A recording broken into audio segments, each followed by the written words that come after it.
Hi there, I'm Chef Eric Crowley, owner of the Culinary Classroom in West Los Angeles, and today I'm going to show you how to sharpen a knife utilizing a combination stone.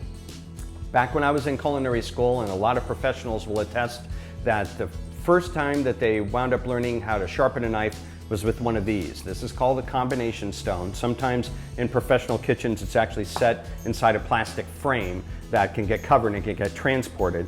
But for the most part, something like this that you can get at a sporting goods store, or you can get at, usually find it at a nice Asian supermarket like the 99 Ranch.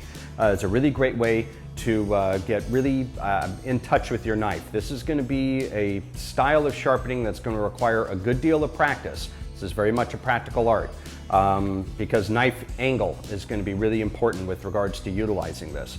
Combination stone typically has two colors. It's got a darker gray right here, which is kind of like a coarse grit sandpaper, and then a lighter gray here, which is like a fine grit sandpaper. If your knife is really super dull, you're going to run it on this side first and then this side. If your knife is just somewhat dull, then you're just going to run it on this side.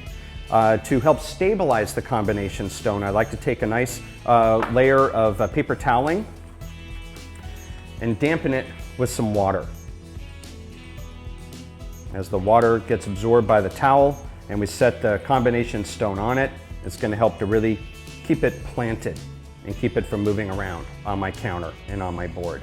A lot of chefs will also take a little bit of extra water and go onto the stone.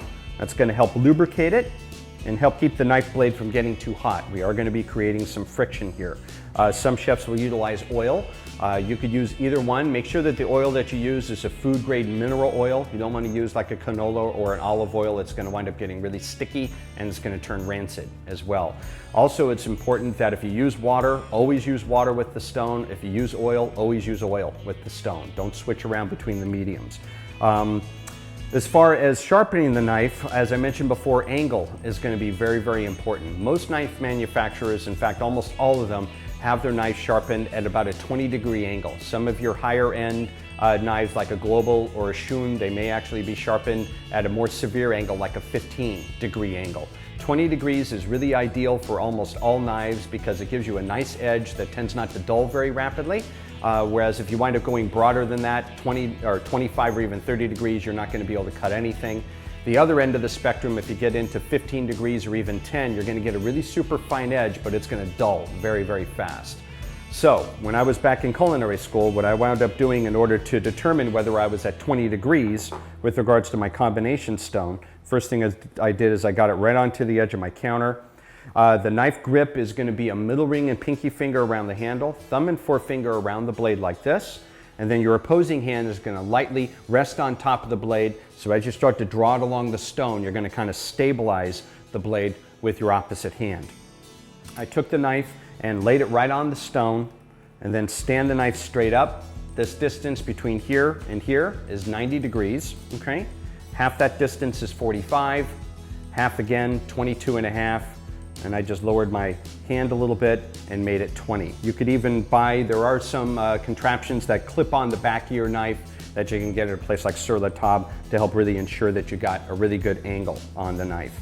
Opposite hand, fingertips are going to be separated a little bit and lightly pressing down on the blade. I'm going to take the knife and run it from the tip to the heel along the stone. A little bit of downward pressure with my right hand here against the stone, not too much. And then we flip the knife over and do the same thing on the other side.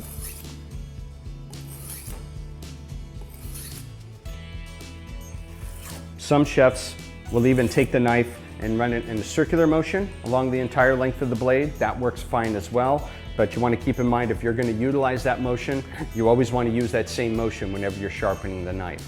The knife, steel itself, is very much like a piece of wood. It's got lots of grain inside the metal itself. So if you change direction, if I all of a sudden decided I wanted to take my knife and start to sharpen it by going in tight little circles, I'm actually going to dull the knife initially, and then as I continue to sharpen with that motion, it's going to start to get an edge on it. It will take a little bit of time for the knife to basically start to get used to that motion.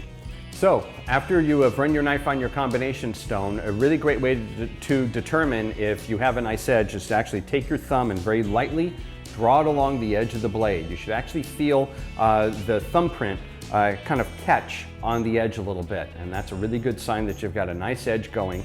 Really important that you actually clean the blade too. Get some nice soapy water and just go ahead and give it a little wipe. And then go ahead and give it a rinse. And then wipe it dry. When you're sharpening, you're actually taking little bits of metal off of the blade, so it's really important that you give it a wash so you don't have those little metal filings get into your food that you're going to cut. And that is how to sharpen a knife with a combination stone. Thanks again for watching. Be sure to subscribe so you can get some additional information. If there's a recipe that you would like to see me make, feel free to send an email to requests@mahalo.com. Thanks again, and I'll see you soon.